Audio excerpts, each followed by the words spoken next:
Seperti burung meninggalkan sarangnya, begitulah orang meninggalkan kediamannya. Tapi awas, jangan salah sangka. Meninggalkan kediaman tidak sama dengan Anda bangun pagi, pergi ke tempat kerja, dan meninggalkan rumah. Meninggalkan kediaman adalah melarikan diri dari kehidupan yang dijalani karena berbagai alasan yang dipunyai. Seperti burung meninggalkan sarangnya. Itu berarti dia sedang membahayakan dirinya dan dia sedang pergi ke satu tempat entah berantah yang akan bisa menjadi malapetaka yang tak pernah dibayangkannya.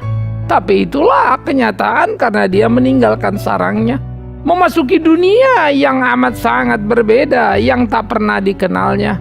Maka ancaman menjadi ketakutan yang mengerikan. Karena itu bijaksanalah dalam kehidupan kita. Jangan pernah meninggalkan tempat kediaman hanya karena berbagai-bagai persoalan, tumpukan permasalahan yang tampaknya tak pernah berkesudahan. Jangan pernah menjadi marah pada situasi di sekitar diri, kecewa tanpa hal-hal yang bisa dipahami.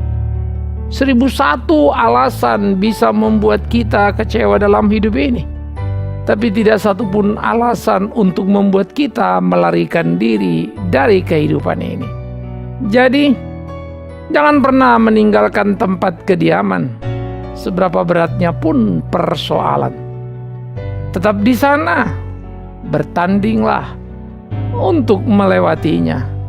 Maka, tempat kediaman jadi tempat pertahanan yang luar biasa.